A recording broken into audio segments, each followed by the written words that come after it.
The best watch you can have is the one you'd wear at any given moment, and those aren't that easy to find. So I've taken the liberty of scouring the archives to figure out what I think are the 10 best daily wear watches you can get at any price point. They've got to look great, they've got to wear well for pretty much any occasion, got to take a beating, and very importantly, provide great value too. So just like me then. And I'll throw in a curveball. They can't be the most obvious choices, because who wants to be obvious? If I said to you it was possible to have a titanium watch, 100-meter water resistant with a sapphire crystal and an automatic movement for less than $100, you'd be straight on the phone to the emergency services because clearly I banged my head drinking all that paint.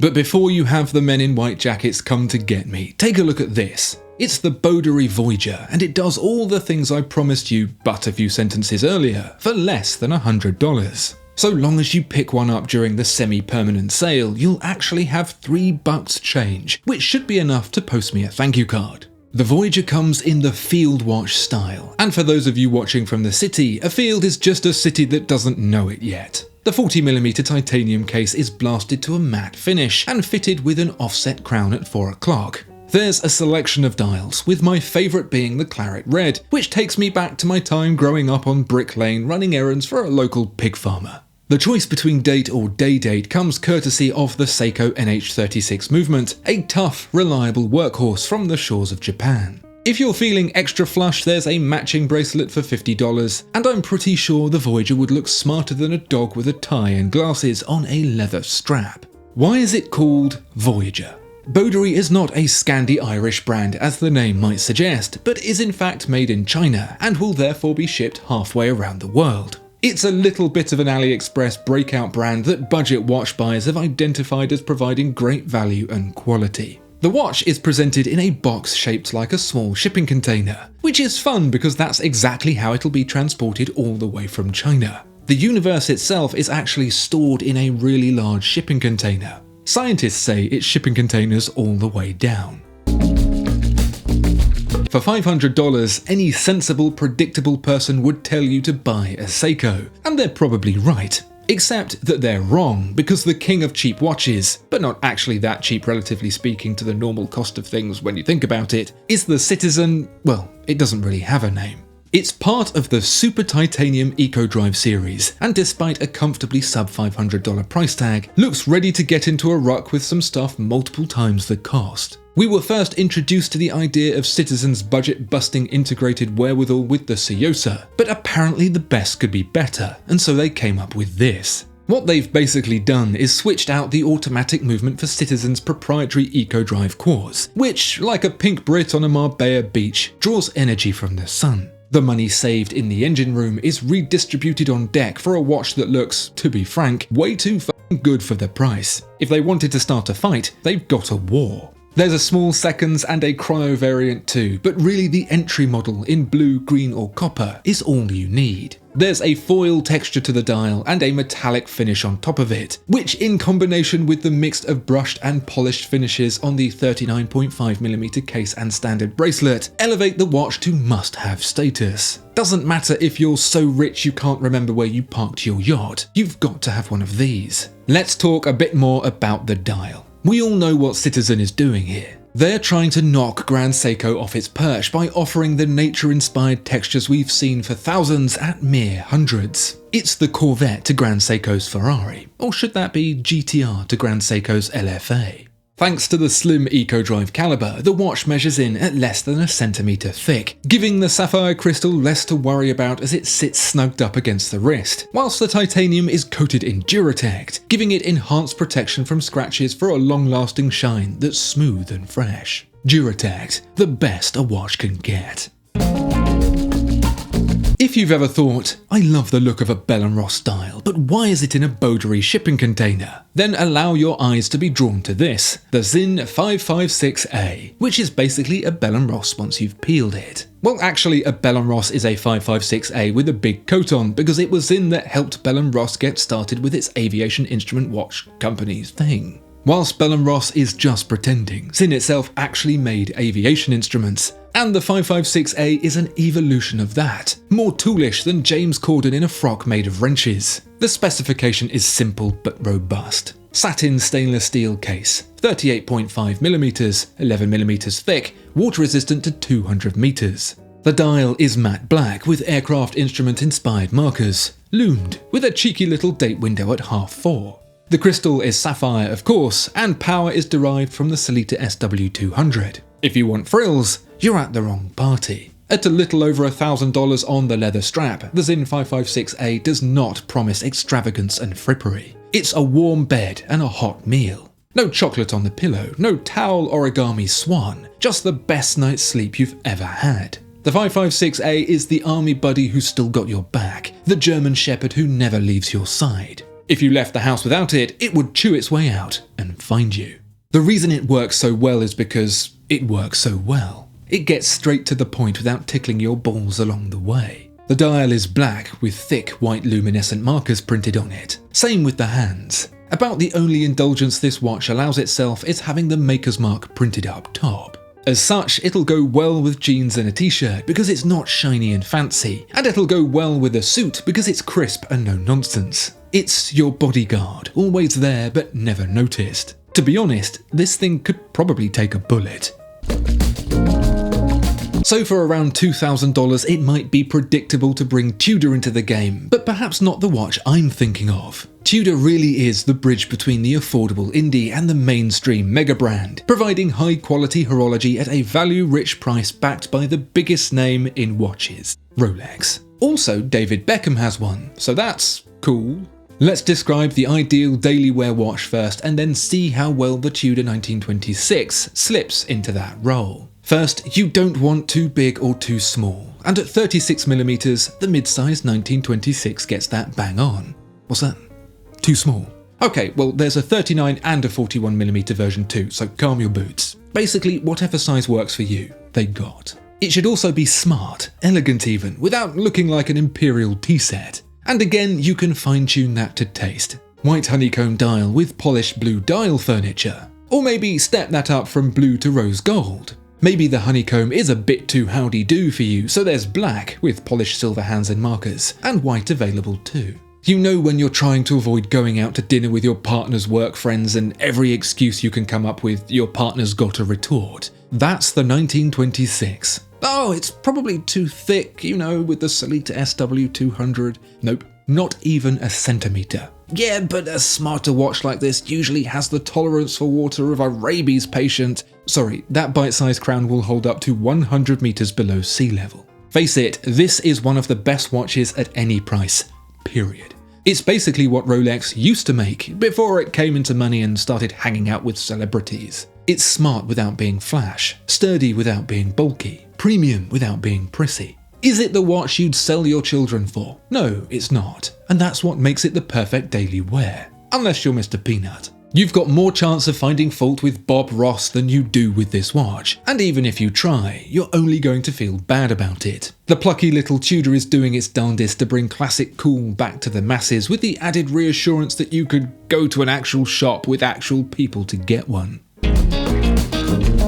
So I've been watching this documentary, Masters of the Air, and now I fancy myself a bit of a daredevil flyboy. I've been chewing a toothpick and talking in mumbled cliches, and I think I'm getting the hang of it. Sometimes all you gotta do is survive, just one day at a time, you know what I'm saying? And now I need the perfect watch to go with it. This is the IWC Pilot's Watch Spitfire. And although thankfully the documentary re-educated me on how much of a letdown the British were, until there's a proper American one with a name like Howlin' Hannah, it's as good as we're going to get. The Spitfire is the bargain gem in IWC's collection, nipping in at around the $5,000 mark. And if it was good enough to be smashed about in a 350 mph tin can with wings, then I'm pretty sure it's up to the task of surviving the perils of the garden shed. We're looking at 39mm of raw stainless steel, just 10.8mm thick, with a screw-down crown and 60 meters of water resistance. The caliber 3211 is made for IWC by group watchmaker Val Fleurier, and packs in a whopping 5 days of power reserve. Although you can't actually see the movement, IWC have helpfully included a diagram of a Spitfire instead, in case you need a reminder of what awesome looks like. No, sorry, I've just remembered my training from Masters of the Air. What awful looks like. Compared to the Sinn, which takes the German approach of sticking to the rules, the IWC is an absolute party animal, letting its hair down with shiny hands and red lettering. What a legend. The white print is also contrasted with loom, treated to look aged, which pairs very well with the lies I was told in school about the RAF's success. The watch will be delivered to you as it was given to the RAF's pilots, on an olive green canvas strap, but you can switch that out for a schmancy little leather number if you're feeling well-to-do. It really is an all-you-could-ever-need kind of watch, and whilst that's about as likely as Masters of the Air being mistaken for fact, it'll certainly do its duty on the daily and serve you well. For those with $7,000 to spend, you'll find yourself in a bit of a tight spot. It's a financial no man's land, with brands generally aiming to hit either 5 or 10k. Unfortunately, savings don't just round up, so if you've come this far and want to go no further, then I've got just the thing. The Zenith Defy range has certainly taken a beating over the years, and rightly so. The low point of the collection was a series of watches that not only a mother couldn't love, she'd probably kick it out of the house and send it hate mail too. This early thousands Defy Extreme series was so disgustingly atrocious that its hate-inducing look set back world peace by at least 1,000 years. It's an unfortunate circumstance, because the history of the Defy is far less distressing than the infamous Extreme's corny appealing looks. The first Defy, built in, as the name implies, defiance of the industry's advancement into future technologies, marked a staunch line of defense against change, or progress. It was the old man complaining about the new OS. Today this watch would have been called the Disruption, so long as disruption meant keeping everything as it was, and it was released in 1969 as a very 70s interpretation of the mechanical watch, with a lugless case and bracelet. The brow frowners amongst you will have reckoned that to be 3 years before the supposedly groundbreaking Royal Oak. History is written by the winners after all. There are a few different colours available for this 37mm Defy revival, from "oh my god, look at me" orange to a subtle and very tasteful blue, with a light gradient surrounding the washboard markers. The whole thing looks like an amulet that can be used to unlock the secret treasure of Thierry Nataf. Getting its groove on inside is the Elite 670 caliber, which although by modern standards is lacking on the spec front with just 50 hours of power reserve, still provides a very fetching view through the sapphire caseback, treated with a variety of finishes to a standard higher than expected for the price. Oh, and unlike the Great Pretender Royal Oak's puny 50 meters of water resistance, the Defy Revival gets an entirely pointless 300. It's 3 times as capable as the original Submariner for absolutely no reason whatsoever. That's a meter for every single week you'd have to wait for the Audemars Piguet.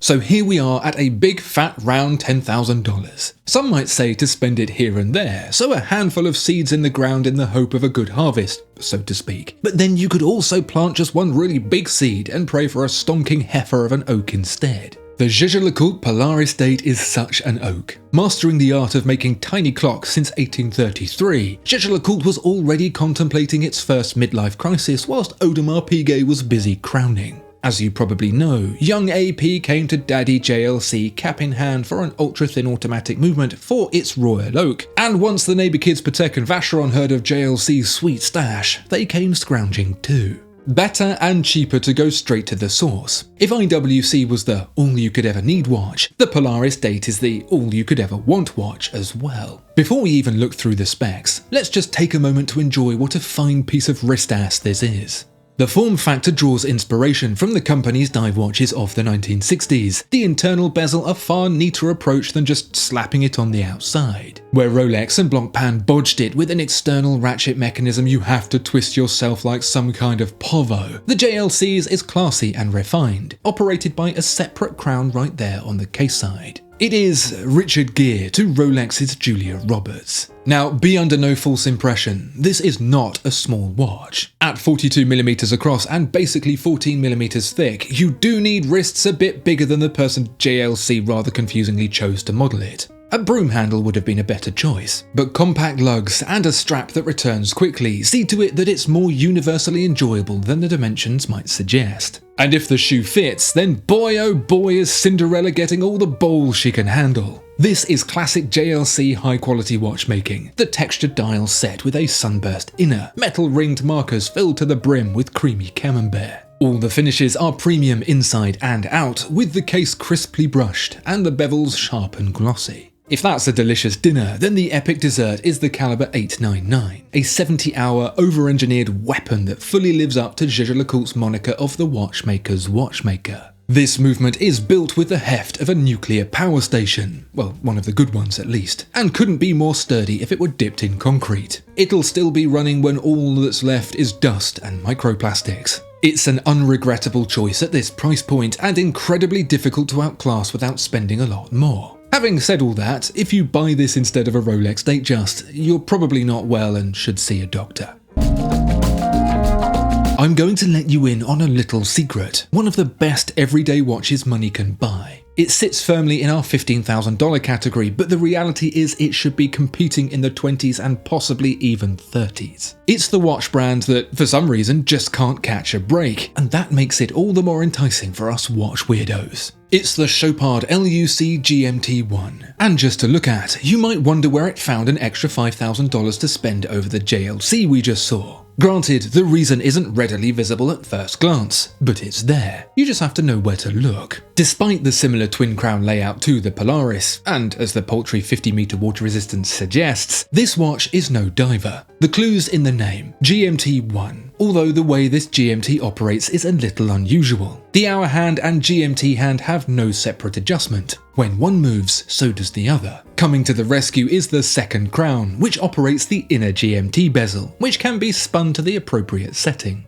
Basically, it's a Rolex GMT Master 2 with an internal bezel and no way to independently adjust the hands. It's just about functional enough, so where it'll really get you is in the way it's put together, because what the GMT One is actually going for is the beauty prize. It's a similar 42mm to the JLC, although thinner at 11.7mm, and everywhere the JLC is well made, this is exceptional. That's the whole LUC thing, next level finishing, every which way. If you ever get the chance to try one, do it. Or don't, depending on how fragile your relationship is currently with either your partner or your bank manager. Where the Chopard brings it most is in its ability to wow under the jeweler's lights, or the sparkle of the sun. This is getting on for Patek levels of finishing, and we're only just getting started at the front. The Caliber LUC 0110L is what's going to rocket your socks across the room. It's an automatic caliber with a healthy 60 hours of power reserve, but what's really going to stew your goose is an almost imperceptible addition that most ordinary humans would never notice, never mind give a shit about: hand-polished bevels. In amongst all that juicy finishing is the rounded, liquidy goodness of proper old-fashioned beveling, something you definitely won't see from a mainstream brand this side of the likes of Patek. The law of diminishing returns called. It wants its definition back. The big three in watchmaking are generally as unattainable as a unicorn's phone number, especially now since Patek Philippe has decided to purge out all the pores by systematically ridding its collection of steel. Audemars Piguet is trying a different tactic with equally similar goals. It's just making its steel watches really expensive instead. Vacheron Constantin, however, is the good guy, the white knight in a rabble of greedy overlords. Instead of turning away those strapped of all but $20,000 to their watch-buying name, they have welcomed a new generation of collectors by introducing the FiftySix. Whilst Vacheron will tell you 56 is the year the watch's inspiration came to be, it's actually the code name for a project aiming to reduce the average age of a Vacheron customer. With Patek Philippe appealing to a wider audience than ever, and Audemars Piguet, with its Marvel watches, selling to a demographic averaging just 12 years old, Vacheron realised it had to do something, and fast. That something was this: the $20,000 entry point to one of the oldest and most prestigious watchmakers in all the world forever and ever are men. That means you get Vacheron Constantin styling and, very importantly, Vacheron Constantin finishing for a very un-Vacheron Constantin price. How do they do it? Well, for one, they aren't paying the Canton of Geneva to tell them what they already know, that their work is good. The Geneva Seal is an authorised certification from the city awarded to local watchmakers that achieve a high level of finishing, seen on basically every other Vacheron movement than this. It's expensive though, so here they ditched it. The other thing you may have figured out already: does the movement look strangely familiar, if only a little bit? Is it gnawing at the tip of your brain like an Algerian skull-burrowing spider? That's because this movement is made by Valfleurier, the same group manufacturer that rustled up the IWC 32111 we saw earlier. Vacheron Constantin didn't make the caliber, but they did finish it, and those savings are passed on to you. With the especially good-looking blue dial, you'll be unsurprised to know that it's actually a pretty difficult watch to get hold of, and I imagine those who do tend to keep them. After all, everything else from here on up just gets a whole lot more expensive. If you want the ultimate everyday watch without being a basic bitch and going for a Patek or an AP, then the C by Romain Gauthier has got your name all over it. No, this isn't an offshoot bargain bag collection by fashion brand Chloe. It's the integrated sports watch from mega independent Romain Gauthier. Think FP Journe if he hadn't sold his soul to the devil. This multifaceted work of art in highly polished and brushed titanium is where you draw the line in wealth before it all becomes island parties and body thetans. If you don't know what those are, they're like midi-chlorians, but even more made up. What's not made up is the dumbfounding level of work pumped into the C. Why C? You'll see. As well as the off-axis hands and sprightly dial decor. As with any Romain Gauthier, it's the oily bits you really want to spend your time with. Sure, the caliber is also in titanium and has a solid 60 hours of power, but that's about as relevant here as an advert break during mass. The caliber in the C by Romain Gauthier, known as the C by Romain Gauthier caliber, is the brand's efforts at making a modern movement to suit this modern watch. If I'd put this much effort into my studies at school, I'd be president by now. Which country? All of them. From the architecture to the finishing and every detail in between, it's the answer to every question you ever had about this watch and more. Like, how much is it? Look at the movement, then you'll see. Expensive. And yeah, this thing is expensive, but maybe not as much as you'd think. The price, just under $50,000. Okay, yeah, that is a lot. But is it? We'll see. What you might notice about the caliber is that the bridges are beveled, but not polished, as the brand is usually known for. There's a platinum version of the watch with a white gold caliber that does get all that, but for buyers of the titanium edition, you might feel a little undersold. That is, until you see that every wheel, including the escape wheel, is detailed with a pepper pot arrangement, with each and every circular spindle beveled to a mirror shine. It's giving me RSI just looking at it. The whole thing is just so bloody nice to look at and even nicer to wear, and yet I'll never own one, and it sucks. 10 budgets, 10 watches, a lifetime of wristig satisfaction. What watches would you choose as your daily wear forever and to eternity? Let me know down in the comments. And on the way by, please consider joining my amazing Patreons via the link in the description. And remember, if you want to win the lottery, just buy every single ticket. You simply can't lose. See you next time.